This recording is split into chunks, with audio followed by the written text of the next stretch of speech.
Cage birds, an audio experience. They say mental cages are often worse than physical ones. I'm Tessa UIB and your girl is back on the mic. For the next 60 days or so, I will be reading you my debut novel, Cage Birds. Cage Birds is an Amazon bestseller. It debuted on the Amazon bestseller list.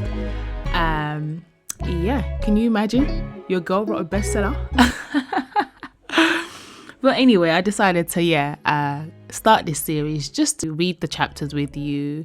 I kind of just felt like this would make it, I wanted a very intimate, immersive experience. So I will be reading the book for the next 60 days, chapter by chapter.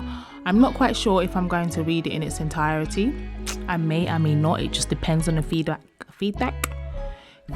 that I get from you guys. So if you give me good feedback, I will continue to read it for you. So anyway, this story, Cage Birds, is about a young woman's choices as she navigates a new country alone. You know, Phoenix has moved back to Nigeria from London, but she doesn't move to Nigeria because of a man or for love. She moves to Nigeria because she's trying to escape. You know, she's running from a toxic home. She's running, from a life that she's unhappy with, in London. She's chasing a version of herself that she finally thinks that she can be. But the thing is, when you're running from one cage, you often don't always notice the doors of the next one swinging open because you're just trying to get away, So you're going to watch Phoenix make choices that feel stupid from the outside, choices that will make you want to shake some sense into her. You're going to be like, oh my God! She's going to stay when she should leave. She's going to go back when she knows better. Very annoying. And I wrote this knowing that some of you would judge her for that. And you have been judging her because I've read your reviews. And honestly, you're going to want to scream at her like, wake up, girl. But even in the middle of the mess, she's witty, she's funny, she's observant, and she's trying, she's human, she's relatable. I wrote her in that way, So please stay with her because her bad choices might just be the only way that she knows how to survive. And also, guys, just a quick note before we begin, Cage Birds is a raw look at survival. It's throughout the book, we're going to be navigating themes of domestic violence, sexual abuse, psychological manipulation. And it's not all heavy, but I think it's important that I put that disclaimer in there. So just please take care of yourself as you're listening. If you need a break or anything, please take one. And you're also going to hear me, can you hear? Flicking through the book, the physical book, because I'm reading the physical copy. I felt like holding it in my hands as I read it to you guys. So if you're ready, let us begin chapter 1. I sat on the double bed of my hotel room in Lagos, staring at the packed suitcases by the door. Tomorrow, my life will change. After months of anxiety and frustration, I was finally escaping the chaos of Lagos City. Abuja, with all its promises, was just a flight away. I had officially started NYSC, the Nigerian Youth Service Corps, an initiative designed to punish Nigerian youths, in my opinion. It felt like punishment for daring to complete university. Why else would they create a system that basically mandates all fresh graduates to a hellhole orientation camp for 3 weeks, after which they had to serve the country on less than minimum wage for a year while being treated like dirt? They called it serving rather than working, maybe in a bid to sound righteous and justify the poor conditions and treatments of the youths. But really, serving was the right word because the truth is, we were like servants, slaves. There were countless stories of youth coppers, as they so lovingly called us, suffering abuse, ill treatment, and even being killed in the states they'd been sent to. The camps were in remote bush areas, where holes in the ground were used as toilets, food was rationed, and soldiers were always ready to beat you with little to no provocation. After enduring those 3 weeks at camp for so-called orientation, more like torture sessions, you were posted to your place of primary assignment, which for most people meant an underfunded primary school. Far from enticing. Unless you were one of the fortunate few who managed to secure a spot at an oil company. I was initially sent to Calabar to serve, but I managed to redeploy to Lagos on medical grounds. I claimed I had severe asthma and that my doctor was based in Lagos and I needed to be close to him. And of course, severe asthma meant that the dust at camp could trigger an attack at any time, and technically, it could kill me. Thanks to my dad, I secured a hospital letter, an asthma pump, and just enough medication to make it all believable. And that was how I ended up working in Lagos. I had been in Lagos a few months and was eager to leave my current role as a receptionist at an oil servicing company. My boss was becoming increasingly persistent with his advances, and I just about had enough. His name was Paul. I met him through my auntie, who worked with one of his cousins at a local TV station. I'd visited her a few months back and mentioned that I was struggling to find somewhere to complete my youth service. She told me she knew someone whose cousin owned an oil servicing company. That was how it worked here. It was all about who you knew. And honestly, I wasn't mad at it. I benefited from it after all. My auntie introduced me to her colleague who said he would set up a meeting between Paul, the owner of the oil servicing company, and me. I was grateful for the opportunity, and in a lucrative industry too. Not bad at all. Most young graduates were scrambling to break into the oil and gas industry. It was a booming field. I studied international relations, which technically had nothing to do with it. But the way I saw it, the two fields intertwined. After all, working in oil and gas required relating internationally. When I returned to Lagos, I contacted Paul to schedule a meeting. He asked me to come for an interview at his house. Looking back, I can see how insane and inappropriate that was. At the time, I remember thinking, why can't we just meet at the office? But I went anyway. Paul wasn't alone when I arrived. A department head from the company was there too. Paul was a tall, dark-skinned, stocky man with eyes that sat a little too close together. Acne scars that resembled craters spread across his face. His thin, dark lips were dry, with a deep pink patch in the middle. He wasn't anything to write home about. The house, though, was impressive. Modern, chic, and big. It was all sharp lines, white walls, and black accents. Minimalist art hung in perfect symmetry, and high-end appliances gleamed. No wonder he was so keen on holding the interview there, on a weekend of all days. He wanted me to see that he had money. Typical. Fast forward a few months into working with him. Late nights, absurd remarks, and a lingering sense of unease had become the norm. My role as a receptionist also doubled as his personal assistant. Apparently, that was just a tradition. Female youth coppers typically started as receptionists/PAs before moving up to roles like business development executives, or, if they were good enough, human resources. I wasn't allowed to leave the office until he did, and he stayed until late most nights. Paul's leering gaze, always followed by a sly smirk, made my skin crawl. He thrived on the power that he held, always relishing in the discomfort that he caused. His comments were a constant reminder that he viewed every woman in his office as an object to be scrutinized, not as professionals who deserved respect.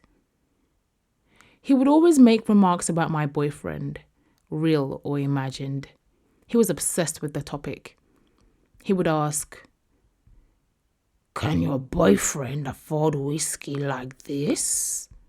Or, "Is that how you serve your boyfriend?" His deep, gruff voice punctuating each word. I'd look at him, bewildered. He was senseless. Some days, he would pick up his glass, take a slow sip of the amber liquid, then retort, "You're supposed to hand this to me." God knows I tried to hide the nausea I felt. But evidently, I failed miserably. And it must have been written all over my face because he would bark, "Get out!" He was so irritating. Could he not just be professional? I mean, who drinks whiskey at 11 a.m. at work? And why was he constantly comparing himself to my boyfriend? I suppose it was his way of fishing for details, trying to figure out if I had one. The first time he made a questioning comment about a so-called boyfriend, he was seated at his desk and looked up at me with prying eyes, waiting for me to divulge information, a hint, a clue. Instead, I said nothing and kept my face blank. He looked cunning and calculating, like a trickster spirit. I gave him nothing then, and the countless other times he brought up a boyfriend he was sure I had. It was none of his business whether or not I had a boyfriend. After the first few times, he no longer looked at me for a response. He just scoffed the remark in his usual arrogant, bullish way. It surprised me that he hadn't gotten tired yet. I'd never date him in a million years, so he was wasting his time. But I had a feeling he knew that, and this was his way of punishing me, of soothing his pathetic ego. A true lame-o. One late night, as we were leaving the office, the last two as usual, he walked down to the reception and asked me to put on his suit jacket for him. I remember wanting to ask him why he couldn't put it on himself. It felt degrading, though I couldn't quite place my finger on why. I just knew it made me feel uncomfortable. But instead of questioning it, I said nothing and took the navy blue fitted blazer from him. I stood behind him hesitating, wondering how to correctly put it on him. Was there a correct way to wear a blazer? My heart raced whenever Paul was near, and I usually felt a mix of fear and anger churning in my stomach. I had never been so acutely aware of how small and powerless I felt until I was forced to drape his blazer over his shoulders like his servant. I felt nervous, like maybe I would do it wrong. My mind flashed back. "Can your little boyfriend even afford whiskey like this?" Paul sneered as he lifted the short glass to his lips. "You can't even serve. Is this how you serve him too?"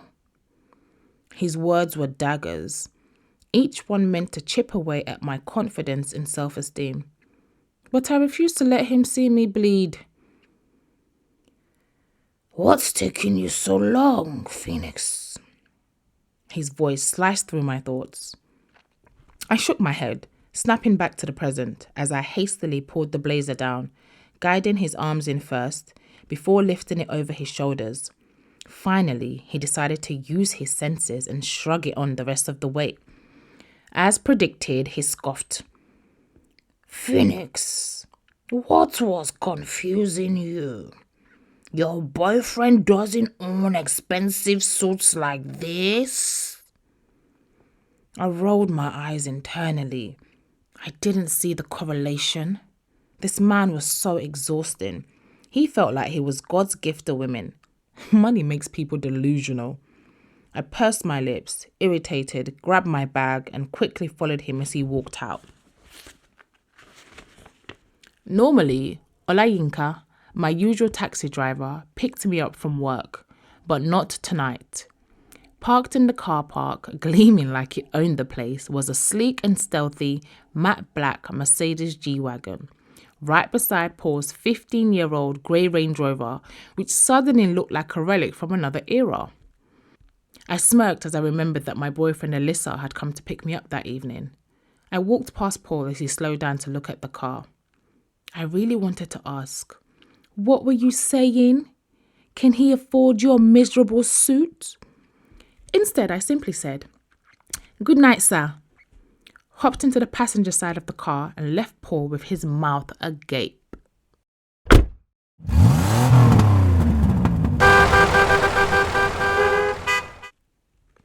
After that night, he stopped the boyfriend remarks, but amped up his harassment, especially when his old perverted friends visited. He would call me into his office 1,000,000 times in an hour, finding reasons for me to bend down or lean over. "Grab the whiskey from my low fridge. Look for a file. Not the top cabinets. The bottom cabinets. Bend down and get it. Serve Patrick some more whiskey and clear the table." Ugh. I shudder at the memories. I was happy to be offered this job in Abuja. It meant leaving Lagos, but at this point, I was more than ready to leave. Alyssa and I had broken up, a messy split.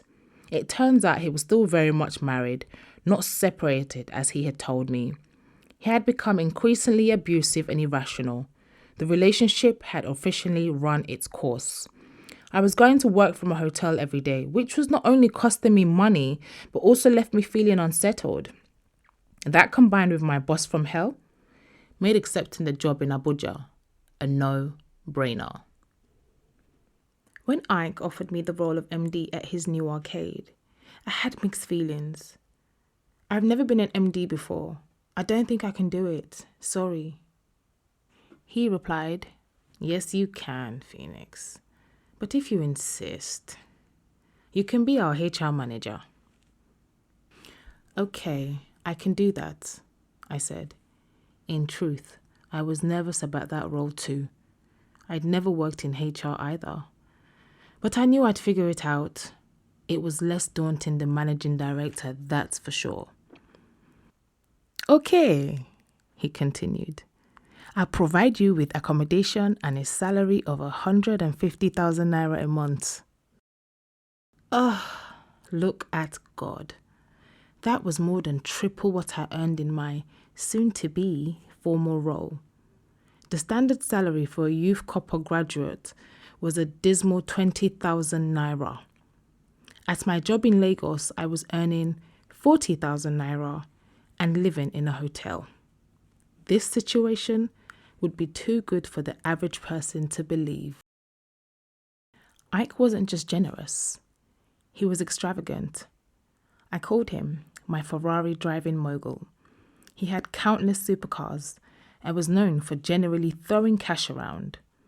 This was the man who had once held a flight for 3 hours when my cousin and I were running late for a flight he'd booked us from Lagos to Abuja. "Just get on the plane," he'd say. "Don't bring anything.